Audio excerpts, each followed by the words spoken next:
Hello everyone, কেমন আছো তোমরা সবাই? চলে এসেছি নতুন একটা ব্লগ নিয়ে। আর এই ব্লগটা আগের বছরের, ভাবা যায় 2024 এসে 2023-এর ব্লগ ছাড়ছি। তার কারণ আমার ফোনে কিছু ডিস্টার্ব ছিল, তোমাদের তো আগে বলেইছি। আর এই ভিডিওগুলো পুরনো ফোন থেকে তোলা। তো আমাদের একটা জায়গায় ঘুরতে যাওয়ার কথা ছিল, তোমাদেরকে অনেকদিন ধরেই বলেছিলাম। তো আমরা যাচ্ছিলাম আমার ছোটো মামির বাপের বাড়ি, মানে বাঁকুড়া। ভোরবেলা 5টার সময় উঠে আমরা ফ্রেশ হয়ে টুকটাক খাওয়া দাওয়া করে রেডি হয়েছি। খাওয়া দাওয়া বলতে বমির ওষুধ, গ্যাসের ওষুধ, এইসব, একটু চা, সবাই যে যার মতো খাবার দাবার খেয়ে নিয়েছে। এখানে আমরা রেডি হয়ে গেছি। আমি নর্মালি ঘরে পরা জামা কাপড়ের মতো পরে সোয়েটার পরে নিয়েছি, যাতে কমফোর্টেবল যেতে পারি। অনেকটা দূরের রাস্তা, আর এত দূরের রাস্তা আমি সেরকম একটা কখনো যাইনি। আর বাইরে দেখতেই পাচ্ছ কীরকম ঘুটঘুটে অন্ধকার এখনও অবধি। আমরা গাড়ি ঘোড়া কিছু পাবো কিনা আমি জানি না, বাইরে বেরালেই বোঝা যাবে। আর সবার পিঠে একটা করে ঝোলা, হাতে ঝোলা, মানে শীতকালে কোথাও যাওয়া মানে ব্যাগ বোঝকা একটু বেশি হবে, কারণ সোয়েটারগুলোই তো ফুলে ফুলে থাকে। যাই হোক, বাইরে বেরিয়ে একটা রিক্সা পেয়ে গেলাম। কিভাবে পেলাম আমি জানি না, এই রিক্সাওয়ালা কাকুই আমাদের জন্যই বসেছিল নাকি। তো যাই হোক, রিক্সা করে চলে এলাম বাগুইহাটি। এবার সাবওয়েটা ক্রস করলেই যাবো ওপার থেকে বাস না হলে কিছু একটা ধরবো। তো সবার আগে এখানে রিক্সা থেকে নেমে গেলাম। আর এই ভোরবেলা আমরা রিক্সা করে এসে দেখছি এখানে অনেক গাড়ি ঘোড়াই আছে। তো সাবওয়ে পার করে এখন যাচ্ছে ট্যাক্সি বলতে, যে যাবে কিনা, যেহেতু 44 বাস প্রচুর লেট করে। কিন্তু ট্যাক্সি ড্রাইভার বলে দিল যে দুজন করে যেতে হবে একটা ট্যাক্সিতে। মানে বুঝলাম না, একটা ট্যাক্সিতে 4জন ধরে, তাহলে আমরা দুজন যাবো কেন? যাই হোক, মা বললো থাক, যেতে হবে না। নেবে তো সেই 500-600 টাকা, তারপরে আবার দুজন করে দুটো গাড়িতে যাবো, এর থেকে বাসে যাব। তাই ভাবলাম হ্যাঁ, 44 বাস তো ফাঁকাই থাকে। আর আমরা ফাঁকা বাসে উঠে গেছি। এখন আমরা বাসে করে যাব হাওড়া থেকে। তারপর টিকিট কেটে তারপরে যেতে হবে। স্টেশনগুলোর নাম এতটাই অদ্ভুত যে মনে রাখাও কঠিন। যাই হোক, বাসে করে আমরা যাচ্ছি। আর এই যে সাদা কালারের স্কুলটা দেখতে পাচ্ছ, এই স্কুলটাতেই আমি ক্লাস 10 অবধি পড়াশোনা করেছি। পাশে ছেলেদেরও স্কুল আছে। স্কুলের পাশ দিয়ে গেলে যে কীরকম লাগে, সেটা যারা স্কুল পার করে এসেছে তারাই শুধুমাত্র জানে। যাই হোক, বকবক করতে করতে হাওড়া স্টেশনে চলে এসেছি। এদিকে আমাদের সকলেরই বাথরুমে যাওয়ার প্রয়োজন হয়ে উঠেছে, মানে আমার নয়, মা পাপাই সবার। এবার আমরা তাও লাইন দিয়েছি, আগে টিকিটটা কেটে নিই, কারণ 7টা কততে ট্রেন ছিল, আর আমরা 7টা 15 না 20 বাজে তখনই। তো যাই হোক, আমরা টিকিট কেটে এখন যাচ্ছি টয়লেটের দিকে। আমার জন্য নয়, যাচ্ছে দুজন, যাচ্ছে মা আর পাপাই। ওরা গেল, তারপর ফ্রেশ হয়ে এসে আমরা স্টেশনের গাড়ি দাঁড়িয়েছিলাম। তখন অবধি জানতাম না কটায় আর কোনখানে ট্রেন আসবে। অনেকক্ষণ দাঁড়িয়ে থাকার পর দেখলাম অন্য স্টেশনে, মানে অন্য দিকে দিয়েছে, অন্য প্ল্যাটফর্মে। তো সেখানে গেছি, গিয়ে ট্রেন ধরার জন্য। এবার আমরা যেহেতু কখনো ওদিকে যাইনি, তো বুঝে পাচ্ছিলাম না কি ভিড় হবে, কি ফাঁকা থাকবে। তখন কিন্তু ভোরবেলা, তাতেই এত ভিড়। ভোরবেলা বলতে কি 7:30 মতো বাজে তখন আমরা ট্রেনে উঠেছি। তাও আমি জানলার পাশে সিট পেয়ে তো মজাই পেয়ে গেছি, কিন্তু জানলাটা ছিল আটকানো, কারণ এত কুয়াশা আর হাওয়া ঢুকছিল, সবারই ঠান্ডা লেগে যাবে, জানলা কেনই বা খুলবে। আমি তার মধ্যেও ফোন ঠেকিয়ে যতটা পেরেছি ভিডিও করে তোমাদের সাথে শেয়ার করার চেষ্টা করেছি। এখন মনে হচ্ছে তখন যদি নতুন ফোনটা চলে আসতো, কত সুন্দর কোয়ালিটির ভিডিও তোমাদের সাথে শেয়ার করতে পারতাম। যাই হোক, পুরনো ফোনটাও খারাপ কোথায়, যা উঠেছে তাই দেখো। খুবই সুন্দর দৃশ্য দেখতে দেখতে আমরা যাচ্ছিলাম আর কি। আর অনেকটা ট্রাভেল করতে হয়, বাস ট্রেন সব কিছুতে। তো বেশিরভাগ তোমরা প্রাকৃতিক দৃশ্যই দেখতে পারবে আজকের ভিডিওতে। আর বাঁকুড়ার অনেকগুলো পার্ট করে তোমাদের সাথে শেয়ার করব। খুবই ভালো লাগবে তোমাদের যদি ফার্স্ট থেকে লাস্ট অবধি ভিডিওগুলো দেখো। আমি তো সকালে ওষুধপত্র খেয়েই এসেছি, যাতে রাস্তাঘাটে ঢেলে না দিই। তার উপরেও কোনো গ্যারেন্টি নেই যে আমি কি করি। তো সেই কারণে আমি সাবধানেই বসেছিলাম যে বেশি ভিডিও করব না, চেষ্টা করব ঘুমিয়ে পড়ার বা গান শোনার। ও মা, দেখি উল্টে আমার মাই ঝিমাচ্ছে। আসলে সবাই সকাল সকাল উঠেছে, ঝিমানিতে আসবেই। আর আমিও ভাবলাম যে আমি একটু গান শুনি, আর নাহলে শুয়ে থাকি, ঘুমিয়ে পড়ি। তারপরে এখানে পাপাই ওর ফোন দিয়ে নানান রকম ভিডিও করছিল, তো আমরাও সঙ্গ দিচ্ছিলাম। বেশ মজা করতে করতেই আমরা গেছি। আর আমার মায়ের কাণ্ড কারখানা দেখো, হাসছে কীরকম করে। আর পাপাই এটা ইনস্টাগ্রাম থেকে ভিডিও নিয়েছে। মানে আমরা এত মজা করতে করতে গেছি, কি বলবো। তোমরাও যদি কখনো ফ্যামিলির সাথে ঘুরতে যাও, বুঝতে পারবে কতটা আনন্দ হয়। এখানে যেহেতু আমার মা ছিল, আর আমার মা, মাসি, ছোট মামা, এরকম কিছু ব্যক্তি, মানে এরা এক একজন এক একটা নমুনা। এরা থাকলে সেই জায়গার মহলটাই চেঞ্জ হয়ে যাবে আর কি, এত হাসি মজা হবে। তারপর বেরিয়ে আমার পেয়ে গেছে টয়লেট। আর এখানে টয়লেটের অবস্থা এত খারাপ না, জল আছে না, দরজা ঠিক মতো আটকায়। যাই হোক, কোনো রকমে আমরা টয়লেট করে ফ্রেশ হয়ে নিলাম। মানে আমি গেছিলাম, ওরা কেউ যায়নি ওই দেখে। এখানে আমরা খুঁজছিলাম কোনো একটা খাবার, যেহেতু কেউ খেয়ে আসিনি। এই দোকানে যাচ্ছিলাম যে যদি ভাত কিছু পাওয়া যায়, কিন্তু ভাত পাওয়া যায়নি। সেই কারণে আমরা বললাম থাক, খাবো না, বমি ঠমি হয়ে গেলে এর থেকে জল নিয়ে চলো কোথাও একটা ভাত খেয়ে নেবো। এখান থেকে আমাদেরকে ধরতে হবে অটো, তারপর যেতে হবে বাস স্ট্যান্ড। এত এতগুলো গাড়ি ঘোড়া চেঞ্জ করতে হচ্ছিল যে ভুলেই যাচ্ছিলাম যে কোথা থেকে অটোয় উঠেছি, কোথা থেকে বাসে উঠেছি। যাই হোক, এবার অটোতে আমরা 3জন পিছনে বসলাম আর একজন সামনে বসলো। এইভাবেই আমাদের যেতে হবে, যেহেতু 4জন ছিলাম। আর ছিল অনেক বস্তা, মানে যাই হোক জামা কাপড়ের ব্যাগগুলো, যা আমার তো পিঠের ব্যাগে ছিল, পাপাইয়েরও পিঠের ব্যাগে ছিল। তো যেই কারণে আমাদের অতটা সমস্যা হচ্ছিল না, কাঁধ ব্যথা হয়ে গেলেও কিন্তু পিঠের ব্যাগে নিলে আর কি সুবিধা হয়, হাতে নিলে হাত একদম ঝুলে যায়। যাই হোক, এই যে বাস স্ট্যান্ডের কাছে চলে এসেছি। এখানে এসে আমরা খুঁজছিলাম কোনো লুচি পরোটা বা ভাতের দোকান। এবার তোমরা বলবে আগে লুচি পরোটা খাওনি এখন খাবে, মানে এখানে ভাগ ভাগ হচ্ছে, আমরা 3জন খাবো ভাত আর একজন খাবে লুচি পরোটা, সেই কারণে খুঁজতে গেছিলো। এখানে সবজি ভাতটা নিয়েছিলাম 35 টাকা দিয়ে, কারণ পাপাই খায় নিরামিষ আর আমরাও খেয়ে নেবো সবজি ভাত সকালবেলা। কিন্তু সবজি ভাতের ছিঁড়ি দেখে তো আমার অবস্থাই খারাপ, মানে ভাত দিয়েছে মোটামুটি অনেকটাই, একদম ছোট্ট একটুখানি এক করের থেকেও ছোট একটা লেবু দিয়েছে, একটা শাকের তরকারি, আলু পোস্ত, ডাল। ডাল বলতে ডালের মধ্যে কিছুই নেই, শুধু কটা পেঁয়াজ ভাজছে আর জল, আর সেটা দেখাও যাচ্ছে না বলে ভুল করে পাপাই ওর পাতে পেঁয়াজওয়ালা ডাল ঢেলে ফেলেছে, কিন্তু সাইড করে রেখে খেতে হয়েছে বাধ্য হয়ে, কিছু করার নেই। রাস্তাঘাটে বেরালে তো অত নিয়ম মেনে চলাও যায় না, কিছু করার নেই, তাই সাইড দিয়ে খেয়ে নিয়েছে। আর আলু পোস্ত তো পোস্ত ছিলই না, আর শাকের তরকারিতে শুধু শাক, আর কোনো সবজি ছিল না। যাই হোক, এবার আমরা বাসে উঠে পড়েছি। বিচ্ছিরি খাবার খেয়ে যেই না বাসে উঠেছি, মানে বাসে ওঠার পরেই আমার সাথে সাথে বাস ছাড়েও নি, তখনই বমি পেয়ে গেছে আর বমি করে সব বার করে দিয়েছি।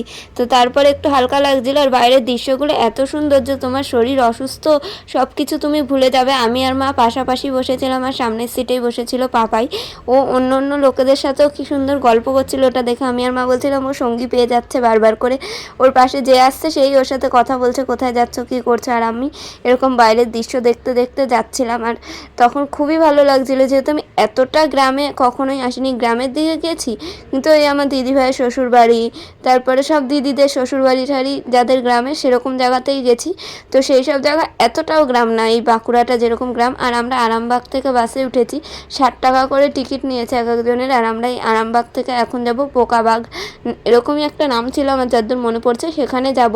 তো এখানে আজকে মানে যেদিন আমরা গেছিলাম সেদিন কিছু একটা নেতাদের মিটিং বা কিছু একটা হচ্ছিল, কারণে খুব একটা বাসও পাওয়া যাচ্ছিল না, আর রাস্তাঘাট ফাঁকা থাকলেও বাস অনেক ঘুরে ঘুরে যাচ্ছিল। আর এই বাসের লোক আমাদেরকে বলেছে হ্যাঁ হ্যাঁ পোকাবাগ যাবে, বিষ্ণুপুর যাবে, তোমরা উঠে পড়ো। যেই আমরা উঠে পড়েছি, ওঠার পর তো আমাদেরকে ভুলভাল জায়গায় নামিয়ে দিয়েছিল, আর কি বলবো সেই সব কাণ্ডর কথা। তো এখানে দেখো কি সুন্দর সুন্দর মাটির বাড়ি, এক একজনের, মানে মাটির বাড়ির ভিতর লোক থাকে কিনা আমি জানি না, অনেক বাড়িতেই লোক থাকে, দুতলা মাটির বাড়িও দেখেছি। আর এই খড়ের গাদার ভিতর বোধহয় থাকে হচ্ছে গিয়ে ধানের গোলা বলে নাকি আমি জানি না, গরু টরু সবই দেখতে পাচ্ছিলাম। আর পুকুর, সুন্দর সুন্দর মন্দির, ছোট ছোট, মানে এখানে জায়গায় জায়গায় ছোট ছোট মন্দির দেখতে পেলাম, যেগুলো দেখতে খুবই সুন্দর। আর দৃশ্যগুলো দেখেই বুঝতে পারছো পুরো প্রপার গ্রাম। আর এখানে পাকা বাড়ি ঘর রয়েছে, রাস্তা কিন্তু শহরের রাস্তার থেকেও সুন্দর, একদম পাকা ঝাঁ চকচকে। এখানে হোটেলও আছে, যারা কারোর বাড়িতে আসছে না, মানে যাদের এখানে আত্মীয় স্বজন নেই, নর্মালি ঘুরতে আসছে, তারা হোটেল বা রিসর্ট এরকম কোনো আবাসন এরকম আছে, সেখানেও তোমরা থাকতে পারো টাকা দিয়ে। তো আমরা প্রথমে ওটাই ভেবেছিলাম যে কোনো সময় যদি ঘুরতে যাই হোটেলে থাকবো, কিন্তু যেহেতু এটা মামির বাপের বাড়ি, তো মামিও বললো এখানে থাকার কথা, আর আমরাও যাবো বলেছিলাম, তার জন্যই আমরা এখানে ঘুরে গেলাম। আর মামিও এখানে রয়েছে, তো একবারে ঘোরাও হয়ে যাবে। আর শীতের দিনে এরকম গ্রাম গায়ের দিকে ঘুরতে আসলে সর্ষে ক্ষেত, নানান জিনিস দেখা যায়। তো এবার দেখা যাক ওদের বাড়ির ওখানে গেলে আমরা কী কী আসলে দেখতে পাই। এর দৃশ্য আমার এতটাই ভালো লাগছিল, আমি ভাবলাম যত বেশি ভিডিও করে নিয়ে যাব তত বেশি হয়তো আমি পরে এগুলো দেখতে পারবো আর স্মৃতিচারণ করতে পারবো। আর এই সব দেখে মনে পড়বে যে গেছিলাম, কত আনন্দই লাগবে, আনন্দ করতে করতে গেছি। এই ব্লগ করে রাখার মাধ্যমে যে একটা পুরনো স্মৃতি ধরে রাখা যায়, সেটা অনেক বড় ব্যাপার আমার কাছে। মানে আমি দেখতে পাচ্ছি আমি 1 বছর আগে এখানে গেছি, বা 5 বছর আগে হলেও গেছি এখানে, সেটা কীভাবে গেছি, কেমন আমাদের দেখতে লাগছিল, সবই দেখতে পাবো। তো যাই হোক, এখানে আমরা বাস থেকে নেমে পড়েছি সেই ভুলভাল জায়গায়। আমাদেরকে নিতে আসার কথা ছিল মামির চেনা জানা একটা টোটোওয়ালা কাকু, কিন্তু তাকে আমরা খুঁজে পাচ্ছি না। আমরা পোকাবাগে নামানোর কথা বলে এই মেন রাস্তার এইখানে নামিয়ে দিয়েছে।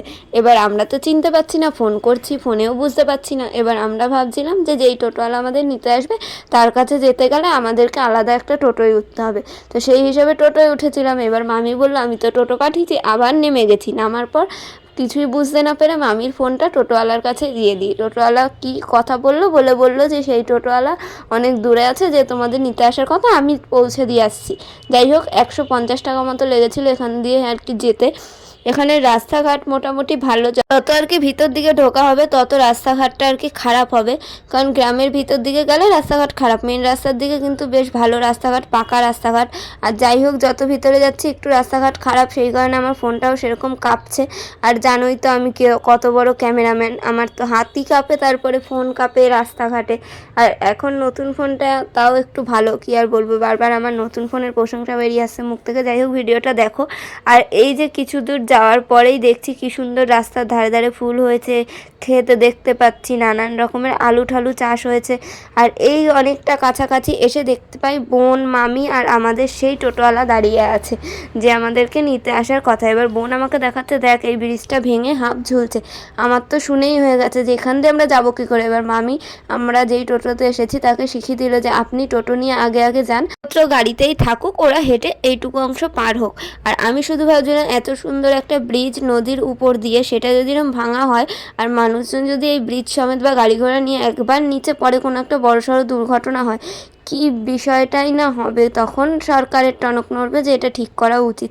আমি জানি না কেন করে না, দেখতেই পাচ্ছ কতটা ফাটল ধরে আছে, শুধু ফাটল নয়, এক পাশে ব্রিজ পুরো হেলে পড়েছে, যেটা সামনাসামনি দেখলে ভালো বোঝা যায়। আর আমরা ওখানে থাকাকালীন যতদিন আমি এই ব্রিজ থেকে গেছি ততদিনই আমার ভয় ভয় লেগেছে, আর ভিডিও শেয়ার করেছি তোমাদের সাথে, দেখতেই পারবে পরে। আর তখন অত এনার্জি ছিল না যে ভালো করে দেখাবো, অত দূর থেকে জার্নি করে আমরা আসছি। দেখতেই পাচ্ছ নদীর কি স্রোত, এখান থেকে মানুষ যদি একবার পড়ে তার অবস্থা খারাপ, মানে ভীষণ খারাপ হবে। আর এই সময় যেহেতু সবার বাড়ি যাওয়ার একটু বেশি তাড়া ছিল, আমি ভালো করে কিছু দেখাতে পারলাম না, পরে কোনো একটা ভিডিওতে তোমাদেরকে দেখাবো ব্রিজটার আসল অবস্থা। আর এইটা হচ্ছে মামিদের বাড়ির আসল রাস্তা, মানে যেরকম আমাদের পাড়ার রাস্তা হয় সেরকমই। আর বোনও আমাদের সাথে এখানে উঠে পড়েছে, আর মামি আসছে পিছনে সাইকেল চালিয়ে চালিয়ে। তো ওই যে পিছন থেকে সামনে চলে গেছে, মামি সাইকেল নিয়ে বোনকে নিয়ে এসেছিল আমাদেরকে খুঁজতে।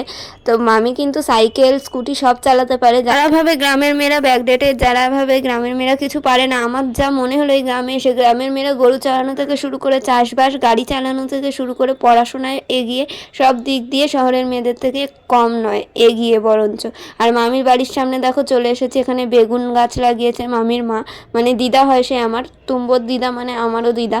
আর এখানে দেখো মাটির উনুন আছে, আমরা এখানে আলোচনা করছিলাম একদিন বাইরে পিকনিক হবে, আর এখানে সবাই দিদাকে নমস্কার করছিল। আর এটা হচ্ছে দিদার গ্রিন হাউস, মানে দিদার নিজস্ব মামিদের একটা বাড়ি আছে, যেটা মামির বাবার বাড়ি। এই বাড়িটা নতুন করে বানিয়েছে, তার অনেক কারণ আছে, অত কথা তার ভিডিওতে বলা যায় না। যেহেতু দিদাদের অনেক চাষবাস আছে, সেগুলোও একটু দেখাশোনা করতে মাঝে মধ্যে আসতে হয়, আর লোকজন আসলে তখন থাকতেও তো দিতে হয়, বেশি লোক হয়ে গেলে কোথায় থাকবে। তো একটা ঘর হলো, এখানে দুটো রুম আছে, একটা বাথরুম আছে, নতুন আর কি এই ঘরটা করা হয়েছে। বাইরে এই গাছে ফুলগুলো দেখছে, এগুলো নাকি এখানকার জংলি ফুল, মানে বলা যায় এটা সূর্যমুখীর মতনই দেখতে, কিন্তু এখানকার লোকেরা বলে এটা সবার বাড়ি বাড়ি এমনিই হয়ে থাকে। সারা দিন জার্নি করে অতটাও ক্লান্ত লাগছিল না যখন ওখানে পৌঁছে গেলাম, মানে এত সুন্দর দৃশ্য দেখে আর ক্লান্তি সব দূর হয়ে গেল। যাই হোক, যাওয়ার পরেই আমরা সাথে সাথে হাত মুখ ধুয়ে খেতে বসে পড়ি। খাবার দাবার সে যেন একটা আলাদা রকমেরই টেস্ট, তার কারণ হচ্ছে গ্রামের সব ক্ষেত থেকে তুলে আনা খাবার দাবার, যেমন মামিদেরও বেগুন ঠেগুন যা ভেজেছিল সব গাছের, সেই কারণেই আলাদা রকম একটা টেস্ট লাগছিল। আর গিয়ে তো আমরা খুবই মজা করেছি, প্রত্যেকটা পার্ট তোমাদের সাথে শেয়ার করব অল্প অল্প করে, নাহলে একটা সিনেমা তৈরি হয়ে যাবে পুরো, সেই কারণে ভাবলাম পার্টে পার্টে দেবো। আর গিয়ে তো অনেক ভিডিও করেছি, প্রত্যেকটা এক একটা পার্টে দেবো, তোমরা দেখবে খুবই ভালো লাগবে। আর আজকের ভিডিওটা যদি ভালো লেগে থাকে লাইক কমেন্ট শেয়ার সাবস্ক্রাইব করে দিও। সবাই সুস্থ থাকো, ভালো থাকো, হ্যাপি নিউ ইয়ার, টাটা।